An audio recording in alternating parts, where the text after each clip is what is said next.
Welcome to the One Year Bible, the entire Bible in 1 year, cover to cover. March 20th. Today's reading is 1 Samuel chapters 4 through 6.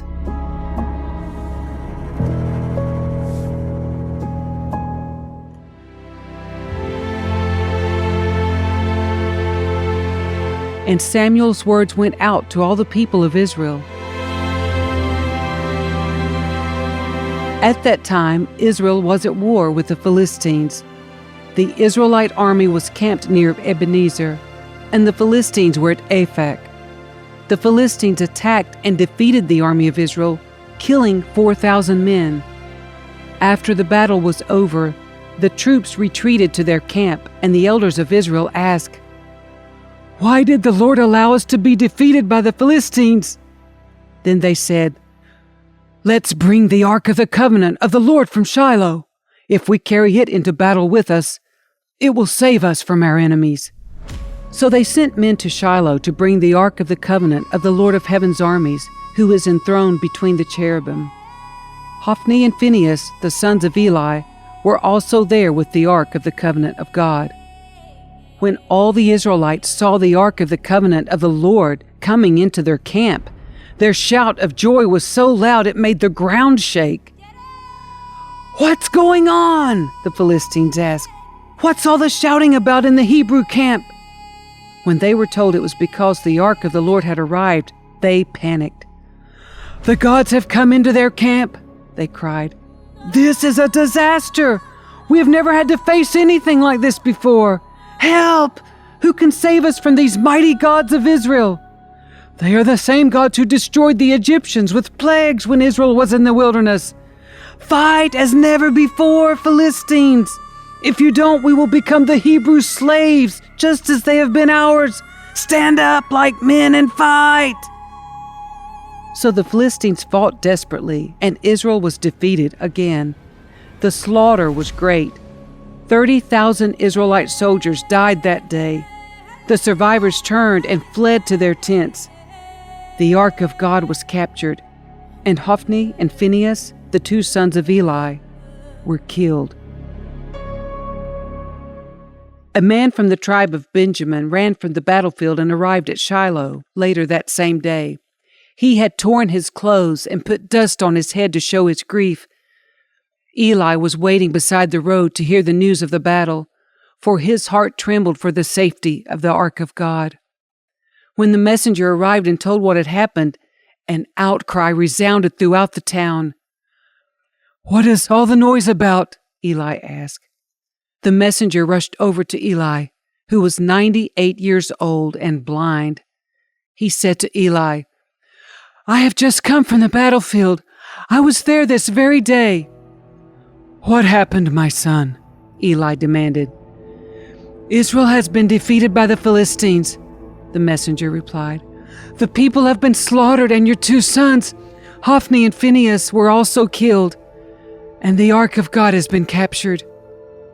When the messenger mentioned what had happened to the Ark of God, Eli fell backward from his seat beside the gate. He broke his neck and died, for he was old and overweight. He had been Israel's judge for 40 years. Eli's daughter-in-law, the wife of Phinehas, was pregnant and near her time of delivery. When she heard that the Ark of God had been captured and that her father-in-law and husband were dead, she went into labor and gave birth. She died in childbirth, but before she passed away, the midwives tried to encourage her. "Don't be afraid," they said. "You have a baby boy."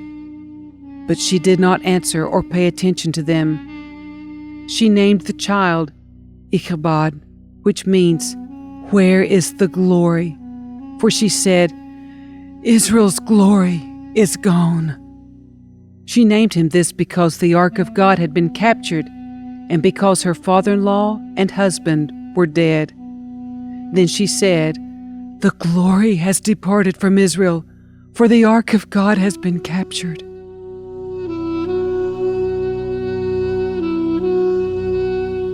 After the Philistines captured the Ark of God, they took it from the battleground at Ebenezer to the town of Ashdod.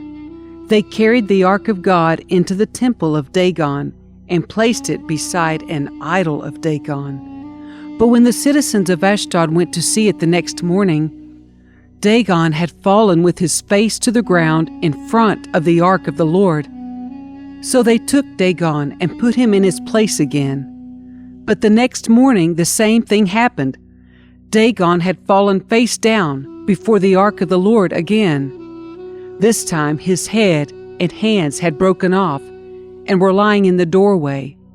Only the trunk of his body was left intact. That is why to this day neither the priest of Dagon nor anyone who enters the temple of Dagon in Ashdod will step on its threshold. Then the Lord's heavy hand struck the people of Ashdod and the nearby villages with the plague of tumors. When the people realized what was happening, they cried out, "We can't keep the ark of the God of Israel here any longer. He is against us. We will all be destroyed along with Dagon, our God." So they called together the rulers of the Philistine towns and asked, "What should we do with the ark of the God of Israel?" The rulers discussed it and replied, "Move it to the town of Gath." So they moved the ark of the God of Israel to Gath. But when the ark arrived at Gath, the Lord's heavy hand fell on its men, young and old. He struck them with a plague of tumors, and there was a great panic. So they sent the ark of God to the town of Ekron. But when the people of Ekron saw it coming, they cried out, "They are bringing the ark of the God of Israel here to kill us too." The people summoned the Philistine rulers again and begged them, "Please, send the ark of the God of Israel back to its own country, or it will kill us all." For the deadly plague from God had already begun, and great fear was sweeping across the town.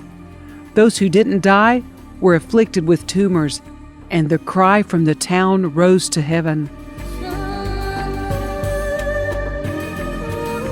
The ark of the Lord remained in Philistine territory 7 months in all. Then the Philistines called in their priests and diviners and asked them, "What should we do about the ark of the Lord? Tell us how to return it to its own country." "Send the ark of the God of Israel back with a gift," they were told. "Send a guilt offering so the plague will stop. Then if you are healed, you will know it was his hand that caused the plague." "What sort of guilt offering should we send?" they asked. And they were told, "Since the plague has struck both you and your 5 rulers, make 5 gold tumors and 5 gold rats, just like those that have ravaged your land. Make these things to show honor to the God of Israel. Perhaps then he will stop afflicting you, your gods, and your land.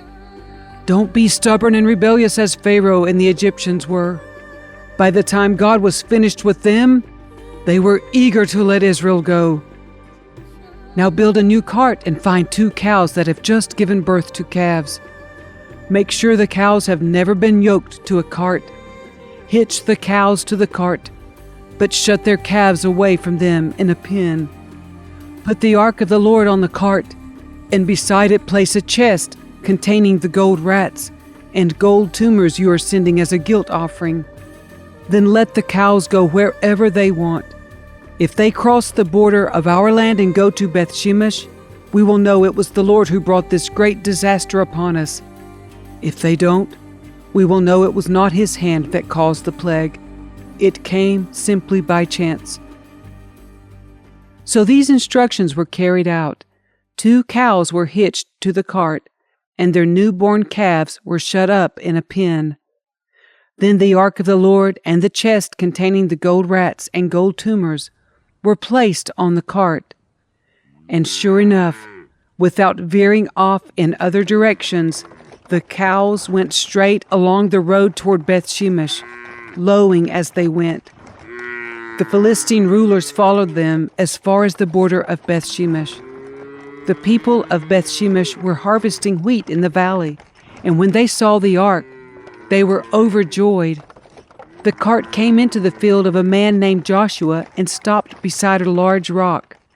So the people broke up the wood of the cart for a fire, and killed the cows and sacrificed them to the Lord as a burnt offering.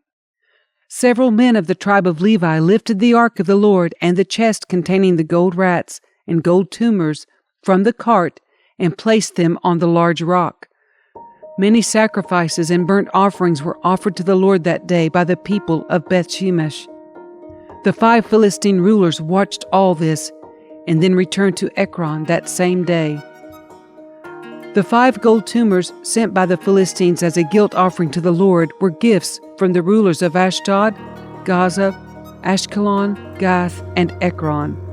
The 5 gold rats represented the 5 Philistine towns and their surrounding villages, which were controlled by the 5 rulers. The large rock at Beth-shemesh, where they set the ark of the Lord, still stands in the field of Joshua as a witness to what happened there. But the Lord killed 70 men from Beth-shemesh because they looked into the ark of the Lord. And the people mourned greatly because of what the Lord had done. "Who is able to stand in the presence of the Lord, this holy God?" they cried out. "Where can we send the ark from here?" So they sent messengers to the people at Kiriath-Jearim and told them, "The Philistines have returned the ark of the Lord. Come here and get it."